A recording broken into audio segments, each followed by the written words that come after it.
Hello friends, मैं शिव निचान आपका स्वागत करता हूं आपके अपने यूट्यूब चैनल पर। दोस्तों, आज की वीडियो यहाँ पर फिर से एक नई इनकम टैक्स रिफंड स्टेटस को लेकर है। इनकम टैक्स में जो रिफंड है वो यहाँ पर आने स्टार्ट हो गए हैं। ITR 1 और 4 की प्रोसेसिंग काफ़ी फास्ट हो रही है।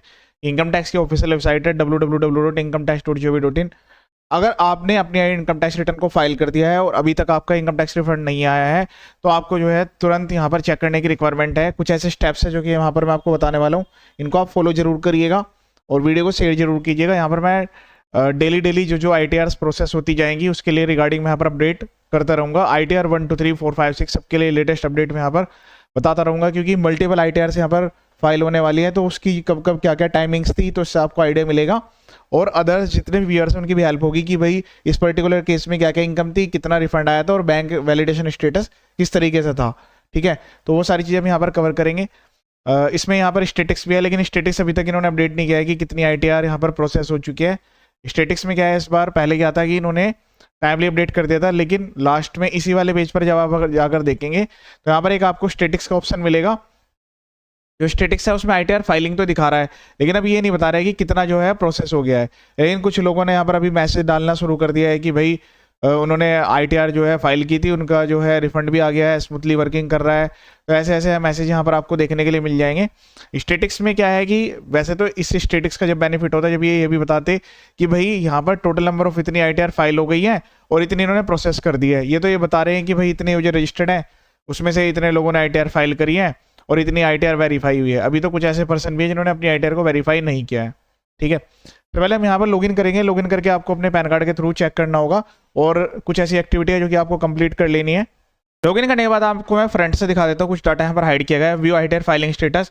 तो इस केस में क्या है कि 2 घंटे के अंदर अंदर ही रिफंड आ गया है। आप यहाँ पर बिलीव नहीं करेंगे, 21 जून 2026, ठीक है, 21 जून 2026 को ITR फाइल की गई थी, उसी दिन वेरीफाई हो गई थी, उसी दिन सेम डे प्रोसेस भी हो गई है और 2 घंटे के अंदर अंदर ये जो प्रोसेसिंग वाला स्टेटस है तो बाद में अपडेट हुआ, उससे पहले रिफंड क्रेडिट हो गया है। 21 जून को ITR फाइल की गई थी। अब मैं यहाँ पर आपको दिखाता हूँ ई फाइल में, व्यू फाइलेटर में जाकर आपको भी इसी तरीके से चेक करना है। मोबाइल से भी आप चेक कर सकते हैं। मोबाइल में ये जो आपका व्यू है ये राइट हैंड साइड में आएगा, तो यहाँ पर आप क्लिक करेंगे, मोबाइल से टिक करेंगे और उसके बाद यहाँ पर इनकम टैक्स रिटर्न पर टिक करना है, व्यू फाइलेटर पर टिक करना है। अब देखिए यहाँ पर जो ITR है, ITR 1 फाइल की गई थी, सेम डेट ITR 1 यानी कि 21 जून 2026 उसी दिन फाइल हुई, उसी दिन प्रोसेस हुई और रिफंड लिखा रहा है कि प्रोसेस विद रिफंड ड्यू। ठीक है, तो ये जो क्रेडिट है ये भी 2 घंटे के अंदर यहाँ पर क्रेडिट हो गया। मैं आपको इसकी टाइमिंग भी दिखा देता हूँ कि कितने बजे ITR फाइल हुई थी। आप भी इसी तरीके से चेक कर सकते हैं। इसका जो इंटीमेशन ऑर्डर है वो भी आ चुका है। 143(1) की इंटीमेशन होती है, सबको ये यहाँ पर भेजी जाती है। अब इस बात को ध्यान से समझिएगा। देखिए ये 21 जून 2026 को फाइल हुई थी। यहाँ पर जो है संडे के दिन ये जो ITR है फाइल की गई है और इसमें जो है जो टाइमिंग थी ITR फाइल करने की वो अप्रोक्सीमेटली जो है 10:45 अप्रोक्सीमेटली रही थी। तो उस केस में क्या है कि 40 मिनट 45 मिनट के अंदर अंदर ही जो है ये प्रोसेस होकर ऑर्डर भी आ गया। तो आप ये देख रहे होंगे 21 जून को फाइल हुई है सुबह, फिर उसके बाद जो है यहाँ पर 11:30 पे तो इसका जो ऑर्डर है वो जारी कर दिया गया। 11:33 पे मैसेज आया और 11:33 पे ही इस जो रजिस्टर्ड ईमेल आईडी है उस पर ईमेल भी चली गई है। ठीक है, तो ITR प्रोसेसिंग स्मूथली यहाँ पर प्रोसेस हो रही है। ITR 1 के केसेस ज़्यादा देखने को मिल रहे हैं, क्योंकि अभी ITR 1 के बाद ITR 4 भी प्रोसेस होना स्टार्ट हो गया, लेकिन अभी ITR 2 और 3 तो अभी रिसेंटली इन्होंने अनेबल किए थे। तो अभी ऐसा केस नहीं आ रहे हैं जहाँ पर ITR 2 और 3 प्रोसेस हुई हो। तो अगर आपने अभी ITR 2 भरी है या ITR 3 भरी है तो आपको वेट करना पड़ेगा। 45 से 60 डेज तक का यहाँ पर टाइम लिमिट रहता है। ITR 1 के केस में सेम डे प्रोसेस होना, ITR 4 में भी इसी तरीके से जल्दी प्रोसेस होना। तो उस केस में जो है क्या क्या वैलिडेशन स्टेटस चेक आपको ध्यान रखना होगा। इस केस में मैं आपको बता देता हूँ कि ये जो ITR है इसमें सैलरी की इनकम थी आपकी, उसके अलावा अदर सोर्स में जो डिविडेंड की इनकम थी, उसके अलावा कुछ यहाँ पर इंटरेस्ट की भी इनकम आई हुई थी, सेविंग बैंक की और जो आपका FD/RD से इंटरेस्ट होता है उसकी। तो ये इनकम यहाँ पर कवर्ड थी। उस केस में जो रिफंड है वो काफ़ी आसान तरीके से और जल्दी तरीके से प्रोसेस यहाँ पर कर दिया गया है। मैं आपको उसका रिफंड का स्टेटस भी एक बार दिखा देता हूँ। कुछ डाटा यहाँ पर कॉन्फिडेंशियल है, उसको हाइड किया गया है। जो मैं यहाँ पर पॉइंट आपको बताते जा रहा हूँ आप उनको नोट कर लें और ध्यान से समझें। अब यहाँ पर सर्विसेज में जाकर नो रिफंड स्टेटस में आप चेक करें तो काफ़ी बार क्या हो रहा है कि ITR का जो मैसेज है वो तो बाद में आ रहा है, रिफंड पहले यहाँ पर क्रेडिट हो जा रहा है।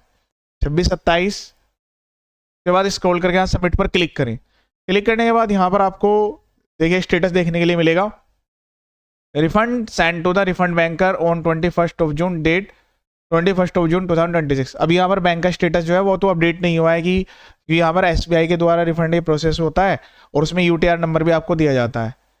तो जब ये वाली एक्टिविटी है कि मैसेज तो यहाँ पर बाद में अपडेट होते हैं, लेकिन जो रिफंड है वो पहले यहाँ पर भेजे जा रहे हैं। तो अगर आपने अपनी इनकम टैक्स रिटर्न को सही तरीके से फाइल किया, आपका ITR 1 का केस है, तो वो जो रिफंड है वो स्मूथली प्रोसेस यहाँ पर किए जा रहे हैं। अब ये तो था रिफंड का स्टेटस। इसमें एक और पॉइंट भी यहाँ पर इन्होंने दिया है, वो आप एक बार ध्यान से रीड आउट कर लें। देखिए यहाँ पर जो है कुछ इन्होंने पॉइंट्स बताए हुए हैं कि रिफंड जो है वो ऐसे ऐसे प्रोसेस किया जाता है। उसके बाद यहाँ पर इन्होंने जो है रिफंड बैंकर SBI की हेल्पलाइन नंबर भी दिया है, अगर कोई आपको रिफंड रिलेटेड क्वेरीज करनी है तो वो भी यहाँ पर कर सकते हैं। उसके अलावा यहाँ पर इन्होंने एक और पॉइंट कहा है कि भाई आप जो है अपने बैंक अकाउंट को दोबारा से रिवैलिडेट कर ले। ये जो हमने इनकम टैक्स की साइट पर ही लॉगिन किया हुआ है, माई प्रोफाइल में जाकर आप बैंक स्टेटस भी मैं आपको दिखा देता हूँ। तो इसी वाली पेज पर यहाँ पर आपको माई प्रोफाइल पर क्लिक करना होगा। उसके बाद आपके सामने इस टाइप का पेज आएगा। फिर यहाँ पर माई बैंक अकाउंट देखिए लेफ्ट हैंड साइड में, हो सकता है मोबाइल में आपको इसका व्यू दूसरी तरीके से मिले, आपको क्लिक कर लेना है। क्लिक करने के बाद यहाँ पर आपको बैंक अकाउंट आपके शो करेंगे। हो सकता है कि यहाँ पर मोबाइल में जो है ये वर्टिकल व्यू में आ रहे हो, एक बैंक, 2, 3 जितने ही बैंक अकाउंट है आपके।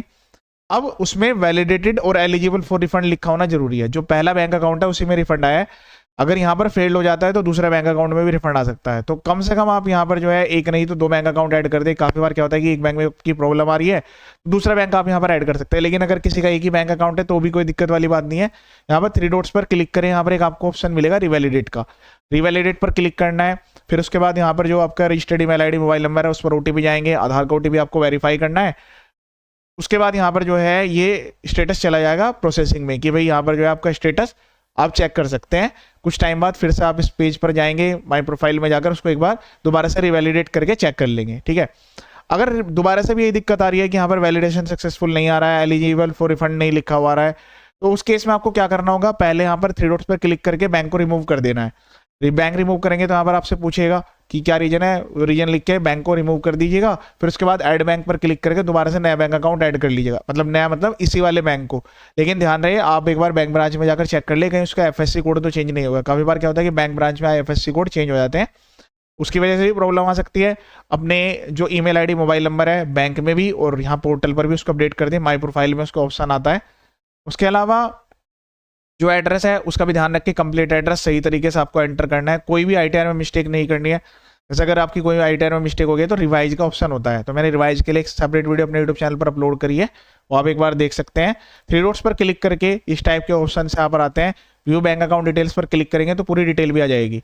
तो बैंक में भी KYC को दोबारा से एक बार अपडेट कर लें। उसके अलावा यहाँ पर दोबारा से आकर बैंक को रिमूव करके और दोबारा से ऐड कर लें। तो अगर आपकी ITR प्रोसेस हो गई है तो यहाँ पर सही तरीके से रिफंड आएगा। काफी बार क्या है कि जैसे मैंने आपको बताया कि ITR का जो प्रोसेसिंग का टाइम लिमिट है वो तो बाद में है, लेकिन जो रिफंड है वो पहले क्रेडिट हो गया था।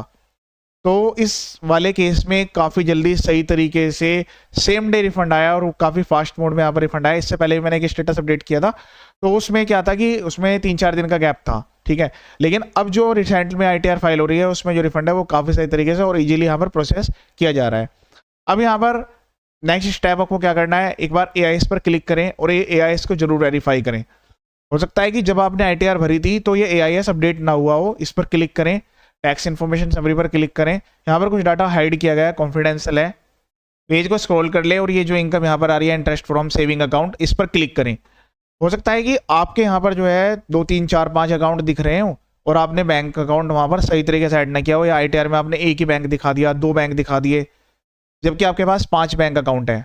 क्योंकि यहाँ पर हो सकता है कि पेमेंट बैंक टाइप के अकाउंट्स पे, जैसे आपका जियो पेमेंट बैंक अकाउंट है, Airtel bank payment bank account है, या फिर इंडियन पोस्ट का ही कोई अकाउंट है, तो वो जो सेविंग बैंक अकाउंट है वो आपने रिपोर्ट ही नहीं किया, तो आपको जो है आगे फ्यूचर में भी नोटिस आने के चांस काफ़ी ज़्यादा हैं। तो यहाँ पर क्लिक करें सेविंग अकाउंट इंटरेस्ट, उसमें जो सेविंग बैंक अकाउंट है एटलीस्ट ये तो बैंक अकाउंट आपके ऐड होना जरूरी है, पोर्टल पर भी और ITR में भी। ITR में आपको सारे बैंक अकाउंट देने हैं।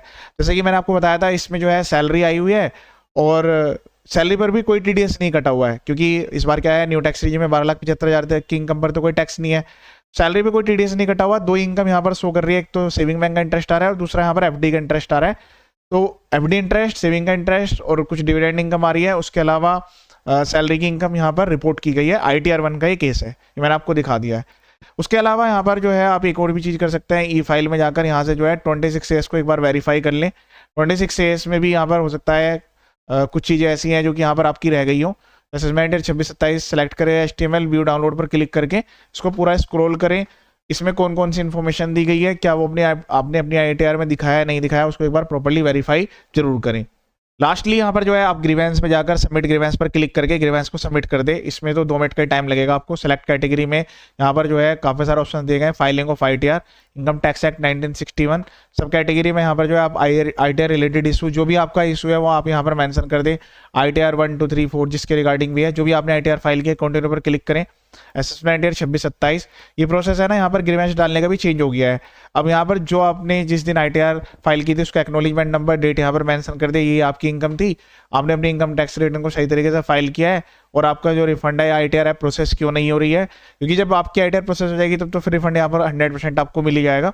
और ध्यान रहे, ITR प्रोसेस होने के बाद भी, रिफंड आने के बाद भी आपकी लायबिलिटी खत्म नहीं होती। अगर आपने कोई भी चीज़ें हाइड की हैं तो इनकम टैक्स में स्पेसिफाइड पीरियड के अंदर आपको नोटिस आने के चांस काफ़ी ज़्यादा रहते हैं।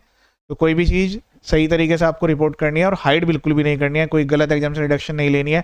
अब रिसेंटली काफ़ी सारे लोगों को नोटिस जारी कर दिए गए जिन्होंने फेक डिडक्शन क्लेम कर ली थी, तो बिल्कुल भी ऐसी एक्टिविटी ना करें कि रिफंड लेने के लिए आपने जो है गलत डिटेल यहाँ पर सबमिट कर दी। तो आप लास्टली ये ग्रीवेंस सबमिट करके छोड़ सकते हैं, इसको आप मल्टीपल टाइम भी अपलोड कर सकते हैं, तो वहाँ से आपको रिप्लाई आ जाएगा। ये था लेटेस्ट वीडियो। इसके अलावा मैं जल्दी ही अपने यूट्यूब चैनल पर बाकी अदर वीडियोज भी अपलोड करने वाला हूँ। ITR 1, 2, 3, 4 सबके लिए डिटेल वीडियो अलग अलग इनकम कॉम्बिनेशन के साथ मैंने यहाँ पर अपलोड कर दी है। और जैसे जैसे यहाँ पर ITR फाइल होती रहेगी वो सब वीडियोज में अपलोड करूँगा। GST इनकम टैक्स के काफ़ी सारे वीडियो यहाँ पर ऑलरेडी अवेलेबल हैं। चैनल का पर्पज फुली एजुकेशनल है। वीडियो को शेयर करें ताकि सभी को उसका